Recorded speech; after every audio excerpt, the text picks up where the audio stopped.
You won't believe what just happened to Lewis Hamilton at the Monaco Grand Prix, a devastating penalty handed down by the FIA that could seriously mess up his entire weekend.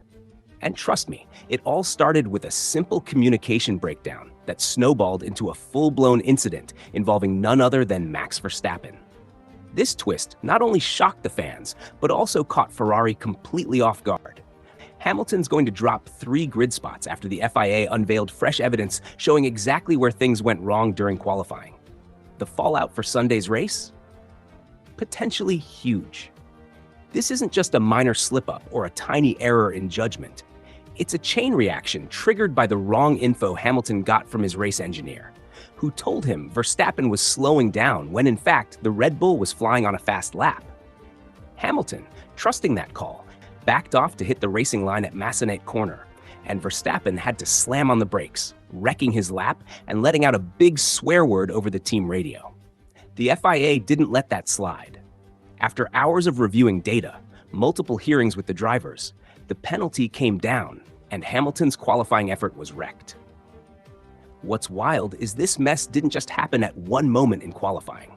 It has serious consequences for Ferrari's entire strategy here in Monaco. Hamilton now starts further back on a track where overtaking is nearly impossible, and track position means everything. That drop could be the difference between a podium finish and a weekend spent damage controlling. So stick around because in this video, we're breaking down exactly what went down, how the FIA reached their verdict. No. And why these new pieces of evidence left both Hamilton and Ferrari stunned. If you're new here, hit that like button, subscribe to the channel, and stay with us till the end, because what happened here in Monaco might turn out to be one of the biggest turning points of the 2025 season. This situation goes way beyond just a simple penalty. For Lewis Hamilton, it's a harsh reminder of how fast a race weekend can fall apart, especially when the team's internal communication breaks down at the worst possible time. But maybe the most striking part is how this incident exposed some deeper fractures inside Ferrari, just when the Monaco Grand Prix was supposed to be a fresh start. After the stewards handed down the penalty, Hamilton didn't try to shift the blame. According to insiders, he was visibly frustrated, but not with Verstappen, with his own team. His words during the hearing were calm and professional, but laced with disappointment. He said, "I was told Verstappen was slowing down. That was the information I had. I wouldn't have moved back to the racing line if I knew he was on a fast lap." His tone was steady, a veteran acknowledging that even when given bad information, the responsibility ultimately falls on him. But behind the scenes, sources close to Ferrari say the atmosphere was anything but calm. Ricardo Adam, Hamilton's race engineer, who previously worked with Carlos Sainz, is under intense pressure after giving the wrong call. Data logs submitted to the FIA show that the communication error lasted only a few seconds, but that was enough time to trigger the whole mess. The consequences are massive. Ferrari team principal Frédéric Vasseur tried to cool things down with the press, saying, "We gave Lewis the wrong information at the worst possible moment. It's frustrating, but we have to accept the decision and focus on the race." But the media wasn't letting up, and for good reason. This marks Ferrari's third major strategic blunder in just 2 months. First, the confusing pit call at Imola, then a tire choice mistake in Miami, and now a communication failure that cost Hamilton a real shot at a podium. Inside the team, some engineers are already asking tough questions. Hamilton's arrival shook up the internal roles, and the team is struggling to balance 2 high-profile drivers with very different communication styles.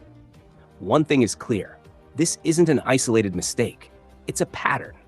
And in a sport where milliseconds make all the difference, these moments separate glory from disaster. Meanwhile, Verstappen was far less diplomatic after the session. His radio message was pure frustration. "What the hell is he doing?" he shouted. In interviews, the Dutchman didn't hold back either. "I had to back off because he was right in the middle of my racing line. It's ridiculous. This is Monaco. You can't make mistakes like that here." His irritation is understandable. In Monaco, a single ruined lap can cost you pole position. Verstappen will still start on the second row, but he knows it could have been much worse if the FIA hadn't stepped in. This incident also cast a shadow over Ferrari's weekend narrative. Just 24 hours earlier, the team was riding high after Charles Leclerc led both free practice sessions. The SF25 looked better adapted to Monaco's unique layout, and optimism was buzzing in Maranello. But now, with Hamilton pushed back and internal tensions rising, that momentum risks unraveling. Strategically, the implications are huge. With Hamilton starting 7th, Ferrari must rethink its whole approach. The original plan was for him to challenge at the front, ideally starting on the second row and fighting for the podium from the get-go. Now, the team will likely have to take risks, consider earlier pit windows, possible undercuts, or even a tire strategy built around a potential safety car. And in Monaco, where overtaking is nearly impossible, track position is everything. For Leclerc, this twist might be a double-edged sword. On one hand, he gains breathing room since his teammate starts further back. That might let Ferrari focus its strategy solely on him. On the other hand, it raises tough questions about internal politics.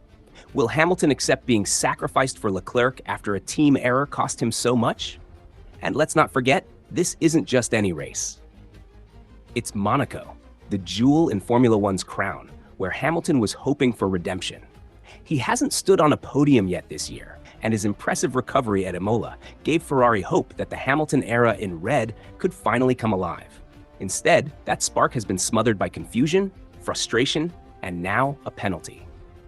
The grid drop also opens opportunities for others. Verstappen moves up, McLaren gains more room to play their strategy, and even Mercedes, quietly competitive in the midfield, could capitalize if chaos erupts early on.